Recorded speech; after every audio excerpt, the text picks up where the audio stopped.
Hello, BookTube. I once again met someone at the Brattle Bookshop in downtown Boston today. That's a used bookstore in the heart of downtown Boston. I love it. I've been going there a long time, and it's a handy meeting place as well. If someone's coming into town, instead of, let's meet on Boston Common or at the State House or something like that, I just tell people to meet me at the Brattle Bookshop because it's going to be book people who are going to be meeting me. And if I'm late, they'll have 50,000 books to look at. And if they're late, I'll have 50,000 books to look at. So today I had yet another visitor from out of town. I am Little Miss Popularity. Today it was Janet Wharton, the historical novelist Janet Wharton, who she writes Tudor historical fiction, and the trilogy that she has that you can get online, you can get on Amazon, for once does not deal with the grasping, climbing Boleyn family and how they are risking everything, including the honor of their young girls, to get the favor of a monarch. Instead, it's the grasping, conniving Seymour family that she charts. The Seymours and the Boleyns and the Howards were all intense rivals, and the Seymours, by all accounts, ended up winning out. It's difficult to estimate who comes out on top. Anne Boleyn got her head cut off, but she gave Henry a daughter who would grow up to be the greatest Tudor monarch of them all.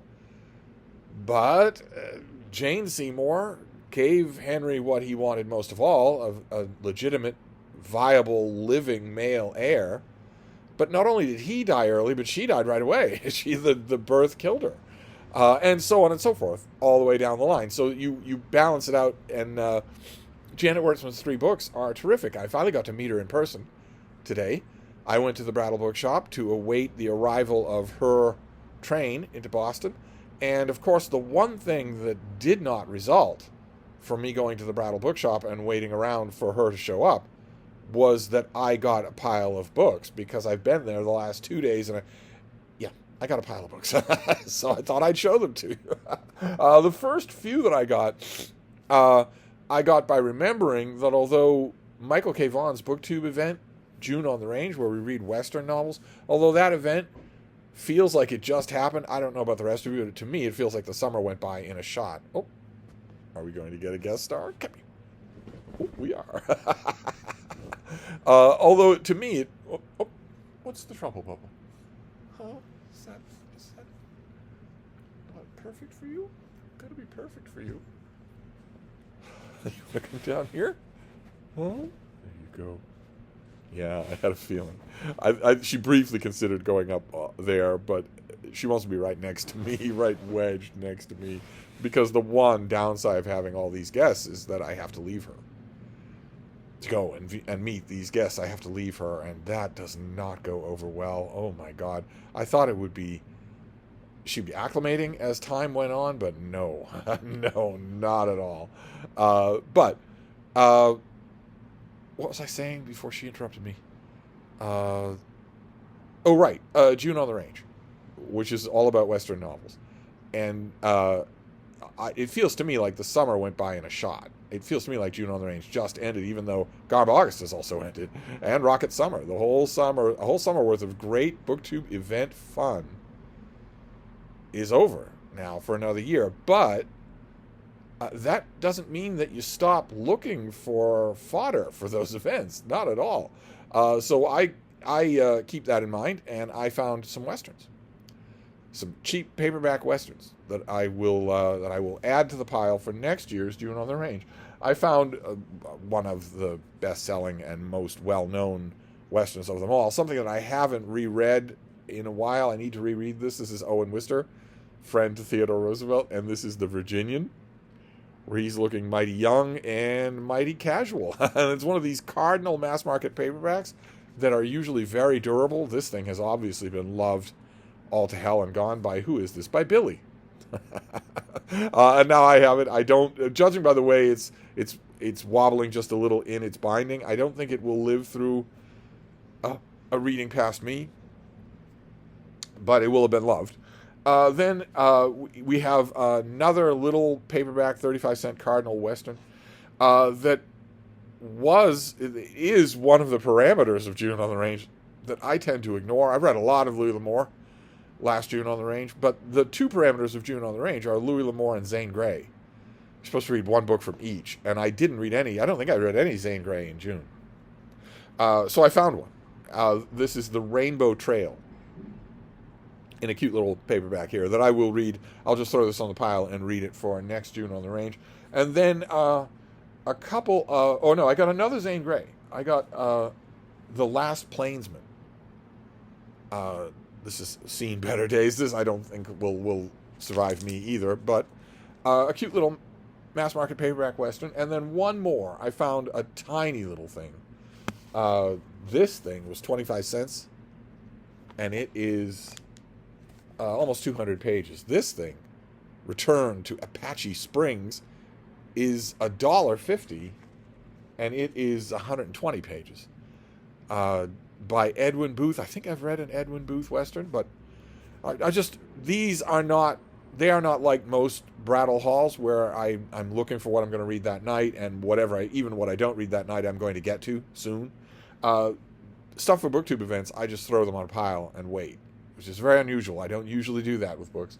Then this next one, I'm assuming this will work for next year's Rocket Summer. Yeah, 1958. Rocket Summer is another Michael K. Vaughan event. It's designed to celebrate classic science fiction, anything written before 1970. And this is Starburst, an old paperback version of a collection of Alfred Bester short stories. That I've already checked the table of contents here. This has quite a few of my favorite Alfred Bester short stories. I would really like a big, fat trade paperback, deckled edges, French flaps, a new introduction, anybody but Neil Gaiman, of the short stories of Alfred Bester. Maybe a 1,000-page book. That would be great. But I'll take this thing, definitely.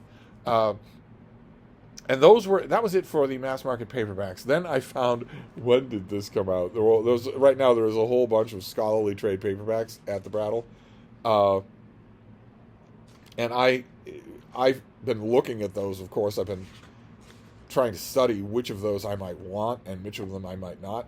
But I got one today that is scholarly, but it's not on a scholarly subject. It doesn't actually appear to have a date. This is by F.W. Holliday, and it is The Great Orm of Loch Ness. And this is a reprint. This book came out, I don't know. I'm assuming at the beginning of the 20th century, thereabouts. But it doesn't appear to have a date on it. But this is one of the earliest relatively modern era serious studies of the Loch Ness Monster. I think this actually was published before it gained the popular parlance term of the Loch Ness Monster. And those of you who might be new to my channel might not know, I have a huge sweet tooth for cryptozoology. I absolutely love it. The study of, allegedly possible hidden monsters in the world, especially gigantic megafauna. The main difference with the Loch Ness Monster is that the Loch Ness Monster certainly is not real. It certainly is not. Not only because all the foremost candidates for this thing, the size of it, would mean that it was a plesiosaur of some kind, a giant air-breathing dinosaur or reptile, living and breeding in Loch Ness for thousands or even millions of years. That certainly can't be true, because the surface of the loch is glass smooth most of the time. You would have flocks, herds, schools of these things breaching for air all the time, if it was that kind of thing. And if it wasn't that kind of thing, it was something that's semi-aquatic, well, it would be foraging for food on land like hippos do. And there'd be no way that you would miss it. It wouldn't be one example of someone driving their car along a road at night at Loch Ness and running into one of these things in the middle of the road. No, that would happen 50 times a day. So not only is all of that true, but also Loch Ness itself has frozen solid all the way to the bottom several times in geological history, in paleontological history. So it's frozen solid several times. There's no way that you could start up a new colony of these things unless they swam out to the ocean. If there are subterranean passages that are big enough to fit something the size of a city bus, they would have to swim out to the ocean and just sort of hang around checking their wristwatches for 10,000 years. But also, even down to the nitty gritty, this picture, this famous picture, is a hoax. There was a literal deathbed confession. The man who did this hoax confessed to it and showed how it was done. Incontrovertibly showed that this picture, this famous picture of the outline of the Loch Ness Monster, is not only completely fraudulent, but the height of your arm. So, no. I think there's a very, very strong chance that there is a very large aquatic animal living in Loch Ness. I don't discount the reality of something underneath the eyewitness reports. There are too many of them for that not to be true. Too many people seeing something and saying, well, I don't know what that was. That strikes me as strange. I would be willing to bet that it's some sort of pelagic sturgeon. I'd be willing to bet that that's the case. It is certainly not a gigantic snake-necked creature. Certainly not. But this book doesn't know that, so I've never read it. I seem to remember that this book, The Great Orm of Loch Ness, has been referenced in the bibliographies of other books that I've read, so I'm happy to have it. Then a novel from a novelist that I don't understand why this novelist is not better known. I don't understand why there aren't more critical editions. As far as I know, no Penguin Classics, no Oxford World Classics. The author is MJ Farrell, Molly Keane, and this is the novel Full House, a big, opulent, bridesheady type book from the 1930s about an big Irish manor. I haven't read this in quite some time. I think that Virago Press brought out a lot of this author, but I never see it. I never see this author anywhere. So this one probably I won't keep it, but because I think all these things are available on Project Gutenberg now. But great to have a paperback here and to give it a reread. MJ Farrell is so good. Just so good. Then I found a ratty trade paperback. It's actually not ratty. It's in good enough shape, but it is going to split apart. And it's not the version that I want at all. The version that I want was there at the shop. I could easily have gotten it, but I got this instead. I got selected poems of Randall Jarrell, who in my mind will always be a foremost poetry critic rather than a poet. His book Poetry in the Age is an absolute classic. And you've got this was part of those scholarly paperback things. It's fairly nice big print, not a minimum. I think the reason that I got it is because of the thing that was inside it, which was the New York Times book review. Or no, not the New York Times, not a New York Times book review, a New York Times memorial essay about Randall Jarrell, written by Robert Lowell. And I don't know where I would find this otherwise. No idea. Somebody cut this out, lovingly cut it out, and lovingly trimmed it, and folded it and put it in this book. And the like always with the New York Times, the reviews blend into each other. The review on the back, though I only get a part of it, is Frederick Cruz reviewing The Bit Between My Teeth by Edmund Wilson rather. So I would like to have read the rest of this, and God knows if it's ever been collected. Has Fred Cruz's periodical stuff ever been collected? I have no idea. And probably there is a big volume of Robert Lowell's nonfiction stuff. I have a lot of it. I have a volume of his nonfiction here, but it doesn't have this piece in it, I don't think. So this won't last, but it'll be fun. I'm not all that big a fan of Randall Jarrell's poetry, but I'll take it. I'll use that review as a bookmark, and then when the book falls apart, I'll put the review in. I have a collection of Randall Jarrell's occasional prose, his critical prose called No Other Book, and that can go in there definitely. So it'll still have a home. Then this next thing, I don't know exactly what this is. I'll have to research it. It's a little biography of Julius Caesar, which I need like a hole in the head. I have about 100 biographies of Julius Caesar, but this is by Alfred Duggan, who was a great historical novelist. Not known anymore, not remembered anymore, but his historical fiction is great. This is not fiction. This is a little biography. This is what? 200 pages? 200. This is a 200-page long biography of Caesar. I have no idea what it is. I have no idea if is it pitched for children? Is it meant to be for adults, but a busy adults on the go? Will it be heavily detailed, heavily argumentative, or will it be mostly just aphoristic? I'll find out, definitely. Then this next one is funny because I was mentioning in an earlier visit this week at the Brattle, I was mentioning to, I think it was Greg and another Bibliophile Reads, I saw a book out in the sale lot called Naked to My Enemies. And I grabbed it just by reflex, but I knew it wasn't what I wanted. It was a book on some other subject, and I mentioned to Greg or maybe Jason or whoever it was. I've done to the Brattle a lot of people now this week.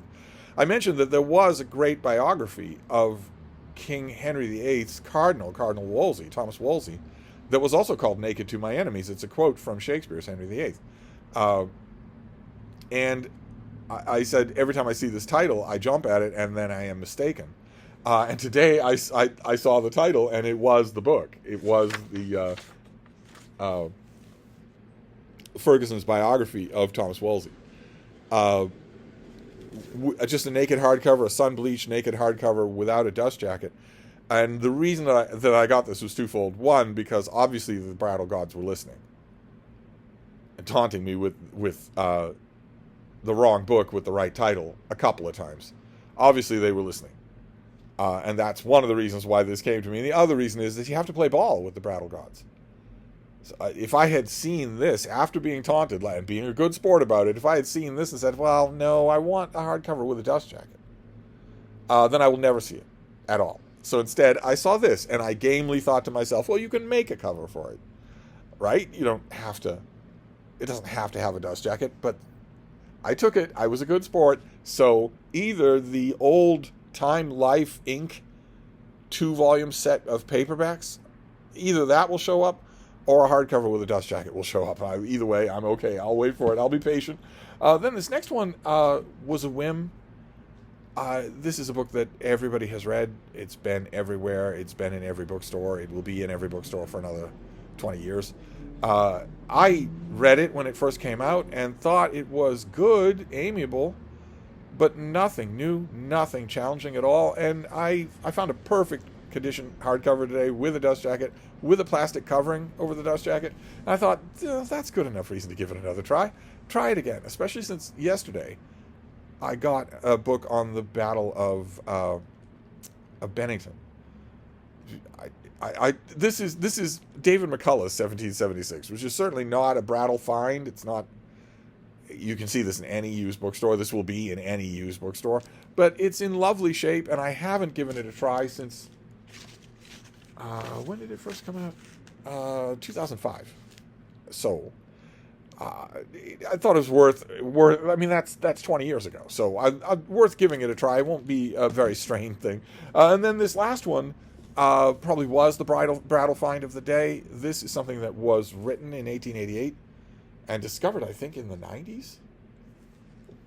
I think it was discovered in the 1990s. It's an Edith Wharton manuscript. Edith Wharton, when she was newly married, went on a cruise with her husband and wrote about it. Of course, she was a compulsive writer, so she wrote about it. And it went missing, that whole thing. No one thought it was a book. No one thought it was much of anything other than a family keepsake, and it went missing. And then the manuscript was found. And it was crafted into a book. This is put out by Rizzoli, and you're going to see why. And it was put out as a book called The Cruise of the Venatus. And the reason it's Rizzoli is because this is not just the vetted and cleaned up text, but a gorgeously illustrated book that gives you illustrations by photographs by Jonas Doviedanis, photographs that accompany. They are taken in all the places where the voyage is taking Edith Wharton. So it's not just the book, which I would want anyway. I love Edith Wharton's nonfiction. Just think it's fantastic. But also a gorgeous illustrated thing. So the edition that I would want. So that was fantastic. I saw it and I didn't quite know what to make of it. And then I grabbed it and thought, ooh, yeah, I definitely want that. And we had a great time. Janet Wortman and I did. We shopped around in the sale lot, and then we went upstairs to the history section to look at the Tudor books. That was a lot of fun, too. Very productive. So there you go. Third Brattle trip in a row. Third trip in 3 days. We have The Cruise of the Donatus by Edith Wharton. We have a copy of 1776. It was dirt cheap. It was $1, and I haven't read it in a while, so not a groundbreaking choice, but I'll give it a try and see if maybe it's grown on me. I found a copy of Naked to My Enemies. It's not the copy that I want. It's obviously a make-weight copy, either until I find the hardcover with the dust jacket or until I find something else, but I played along. I was a good boy. Then I found Alfred Duggan's biography of Julius Caesar. Did not know this existed. I love this author, so I'm bound to like it anyway, no matter what it is. Then the selected poems of Randall Jarrow in a battered trade paperback. Full House by MJ Farrell in a trade paperback. The Great Orm of Loch Ness. Oh, it's going to be a delight to read. I think I've read parts of it. It's going to be a delight to read. Then the mass market paperbacks here. We have Starburst by Alfred Bester, the author of The Demolished Man and The Star's My Destination. We have 4 Westerns. 2 Zane Grey, 1 Owen Wister, and 1, who's this guy again? Edwin Booth. So 4 Westerns and the mass market science fiction that will not get read. They will get thrown on the pile and to wait their turn. And otherwise, the rest of this stuff, the Alfred Duggan, I think tonight, just out of curiosity to see, is it anything that I can enjoy? I'm dying to find out. But there you go. That was another Brattle trip. So the one thing you can be sure of tomorrow is that I definitely won't be going to the Brattle. Yeah, that's definitely not going to happen. Thank you for tuning.